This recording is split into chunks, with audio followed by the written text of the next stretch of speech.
అదే వేదికగా నువ్వు 6 గ్యారెంటీల విషయంలో ఎందుకు మాట్లాడలేదో నువ్వు చెప్పాల్సిన బాధ్యత నీ ఉన్నది. జమ్మికుంటకు వచ్చినప్పుడు మోడీ గారిని తిట్టావు, గాడిది గుడ్డు అన్నావు, గుండు సున్నా అన్నావు, నన్ను కూడా గుండు అన్నావు. నేను ఏం చేయాలి? బొచ్చు వరకుండా నేనేం చేయాలి? ఏం చేయాలి? నా గుండు మీద ఉన్నటువంటి గాడిది గుడ్డు మీద ఉన్నటువంటి రేవంత్ ఉన్నటువంటి శ్రద్ధ, నా గుండు మీద గాడిది గుడ్డు మీద రేవంత్ ఉన్నటువంటి శ్రద్ధ, నువ్వు 6 గ్యారెంటీలు అమలు ఎందుకు చేస్తలేవో దాని మీద ఎందుకు శ్రద్ధ లేదో చెప్పాలి.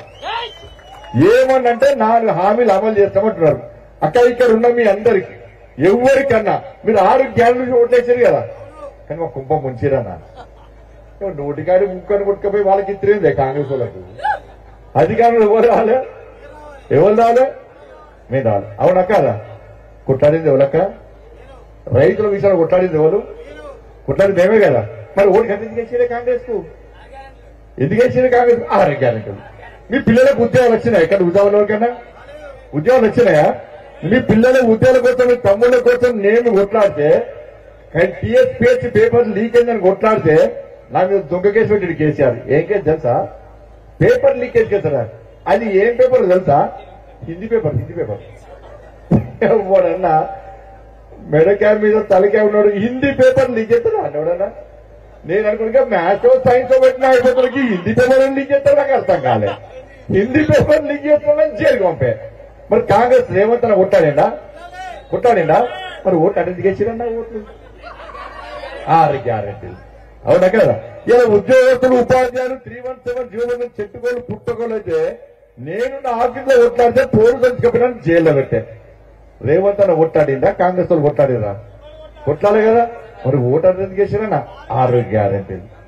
రైతుల కోసం కొట్లాడితే మేమే కొట్లాడితే, ఆర్టీసీ కార్మికుల కోసం మేము కొట్లాడితే అడ్డ ఓటేస్తుంది, ఎస్సీ ఎస్టీ బీసీల కోసం కొట్లాడితే అడ్డ ఓటేస్తుంది, అగ్రవర్ణాల పేదల కోసం కొట్లాడితే అడ్డేస్తుంది.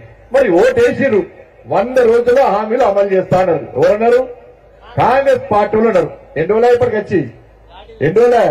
4 నెలలు దాటే. మరి అమలు చేసిరా? ఇక్కడ ఎవరికన్నా 2500 రూపాయలు మహిళల అకౌంట్ లో పడ్డాయా? మరి జమ్మికుంటలో రేవంత్ అన్న ఎందుకు చెప్పలే? 2500 ఇయ్యలే, ఇస్తాను ఎందుకు చెప్పలే? ఇచ్చిందా? ఇయ్యలే. మరి మోసం చేసిందా లేదా? 4000 రూపాయలు ఆసరా పెన్షన్ ఇస్తాను, ఇచ్చిందా ఎవరికైనా? మరి రేవంత్ అన్న ఎందుకు చెప్పలేదు? జమ్మికుంట వేదికగా చెప్పాడు, ఇయ్యలేదు కాబట్టి చెప్పలేదు. తులం బంగారం ఇచ్చి ఆడలకు ఆ గొలుసు అదే కాక తులం బంగారం కాదా? ఇచ్చినాక తులం గొలుసు అదే కాంగ్రెస్ వాళ్ళు ఇయ్యగా తులం బంగారం వేరే కదా, ఇంకెక్కడ ఇస్తారు? ఇక ఇస్తారా? మరి రేవంత్ అన్న ఎప్పుడేమో మహిళలకు తులం బంగారం ఇస్తా అని చెప్పి ఓట్లు వేయించుకున్నా, నేను ఇయ్యలేదు తప్పైందని చెప్పాలా లేదా? చెప్పలే. మా చెల్లెకు స్కూటీ ఇచ్చిన అక్క, మీకు స్కూటీలు ఇస్తాను. స్కూటీలు ఇక కాంగ్రెస్ వాళ్ళు ఇచ్చుడు బంద్ చేయి, గుంజుకపోకుండా చాలు వాళ్ళు. ఇంకా ఆ టీఆర్ఎస్ వాళ్ళు గుడిని మింగినంటే మీరు గుడి లింగాలు కూడా మింటారు. వీళ్ళు స్కూటీలు ఇస్తాను మోసం చేసి వాడు రేవంత్ అన్న జమ్మికుంటకు వచ్చి స్కూటీల గురించి మాట్లాడలే. ఇలా రైతులకు 15,000 రూపాయలు ఇస్తాను రైతు భరోసా పేరు మీద. కౌలు రైతులకు కూడా 15,000 రూపాయలు ఇస్తున్నారు. ఇచ్చిందా ఎవరికైనా? మరి రేవంత్ అన్న ఎందుకు మాట్లాడలే? జమ్మికుంట వేదికగా రైతు కూలీలకు 12,000 రూపాయలు ఇస్తున్నారు. మరి రేవంత్ అన్న ఎందుకు మాట్లాడలే? అరే తరుగు తాను తేమ లేకుండా కొంటున్నాడు. ఎక్కడన్నా తరుగు తాము తేమ లేకుండా కటింగ్ లేకుండా ఎక్కడన్నా కొంటుండా అన్న? ఏ ప్రాంతంలో కొంటుండా? ఇదే రేవంత్ రెడ్డి గారు హామీ ఇచ్చారు కదా, తరుగు తాను తేమ లేకుండా 1 కిలో కూడా కడియకుండా కొనడంతో పాటు 500 రూపాయలు బోనస్ ఇస్తున్నాడు. ఒక రైతు ఆలోచించాలి, మీరు 500 రూపాయల లెక్క కాదు, 1 ఎకరానికి 28 క్వింటాలు వస్తుంది. తక్కువ అవునా కాదా? 28 క్వింటాలకు 500 రూపాయల బోనస్ అంటే ఒక్క రైతు ఒకటిలో 14,000 రూపాయలు పడాలి బోనస్ పేరు మీద. పడ్డాయా ఎక్కడైనా? ఏ రైతు ఒకళ్ళు 14,000 రూపాయలు పడ్డాయా? పడుగు తరుగుతాలు తేమ పేరుతోని 8 కిలోలు 6 కిలోలు 10 కిలోలు కడిగేస్తున్నారు. మరి రేవంత్ అన్న ఎందుకు మాట్లాడలేదే? అక్కడ 2 లక్షల రుణమాఫీ వేస్తాడు, దాని గురించి రేవంత్ అన్న ఎందుకు మాట్లాడలే? ఆగస్టు 15 వేస్తాడు రేవంత్ అన్న. ఆగస్టు 10 ఏ ముహూర్తమే అది? ఏ ముహూర్తము? భద్రాచలం పోతాడు రాముల వారిలో కొట్టంటున్నాడు, యాదాద్రి పోతాడు లక్ష్మీనరసింహస్వామి కొట్టంటున్నాడు, ఆలంపరి పోతాడు అమ్మవారి మీద కొట్టంటున్నాడు, ఈడికొచ్చాడు రాజేశ్వర స్వామి మీద కొట్టంటున్నాడు. నేను దేవుడి గురించి మాట్లాడతాను, బండి సంజయ్ హిందూ అంటున్నాడు, దేవుడి గురించి మాట్లాడతాడు. కానీ రేవంత్ రెడ్డికి ఎవరు దిక్కండి లాస్ట్కు? దేవుడే దిక్కా. లాస్ట్ ఆ దేవుడి మీదే ఒట్టు పెట్టబట్టే. మరి ఇవన్నీ ఇల్లు జాగా లేనివాళ్ళకి 5 లక్షల రూపాయలు ఇస్తాడు. ఇచ్చిండా అన్న? విద్యార్థులకు విద్యార్థి భరోసా కార్డు 5 లక్షల రూపాయలు ఇస్తానని ఇచ్చిందా? మరి ఏమి అని కాంగ్రెస్ పార్టీకి మళ్ళా ఓటు వేస్తారా? ఎన్నికల ముందు ఏమన్నారు? మాది భగవద్గీత, మా మేనిఫెస్టో భగవద్గీత, బైబుల్, ఖురాన్ అన్నాడు. ఇప్పుడు అవి మర్చిపోయాడు. ఇప్పుడు దేవుడి మీద ఒట్టు పెట్టుడు స్టార్ట్ చేసిండు రేవంత్ అన్న. మరి అప్పుడు వేసిన ఒట్టి ఏడిపోయిందో, ఒట్టు తీసి ఏడబెట్టవో, గట్టు మీద ఎందుకు పెట్టవో రేవంత్ రెడ్డి గారు చెప్పాలి. ఇలా హుజరాబాద్ లో ఆలోచించాలి. ఇలా 6 గ్యారెంటీలు ఇస్తా అని చెప్పి ఒక్క గ్యారెంటీ ఇలే మళ్ళా మోసం చేసే ప్రయత్నం ఇలా కాంగ్రెస్ పార్టీ చేస్తుంది. అన్న నరేంద్ర మోడీ గారు ప్రధానమంత్రి లేకుండా రైతులు ముఖ్యంగా ఆలోచించాలి. రైతులు ఆలోచించాలి. మీకు డిఏపి బ్యాగు అసలు ధర ఎంత, మీకొచ్చేది ఎంత, దాని మీద సబ్సిడీ ఎంత, ఎవరిస్తున్నారో ఒక్కసారి ఆలోచించండి. యూరియా అసలు బస్తా ఎంత, మీకొచ్చేది ఎంత, దాని మీద ఇచ్చే సబ్సిడీ ఎవరిస్తున్నారో ఆలోచించండి. ఇలా అన్ని సబ్సిడీస్ అన్ని నరేంద్ర మోడీ గారు ఇస్తున్నారు.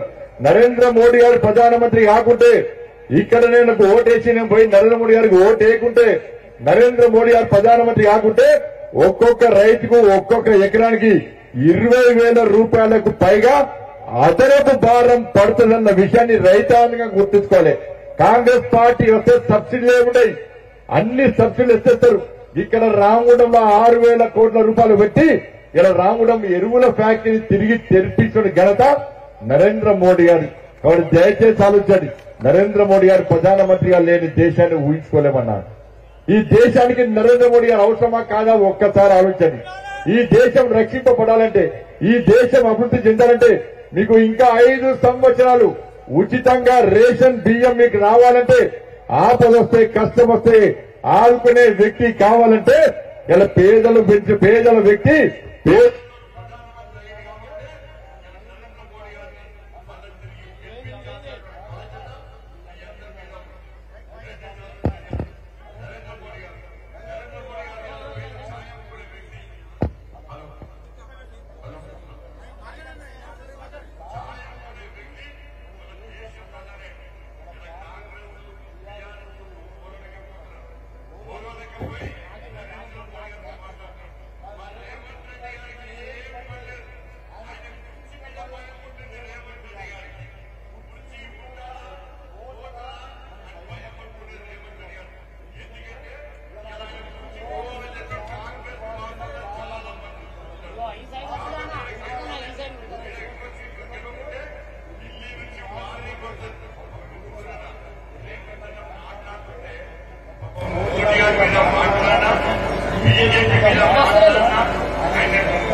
పని లేకుండా రిజర్వేషన్ చేస్తామన్నోళ్ళు, రిజర్వేషన్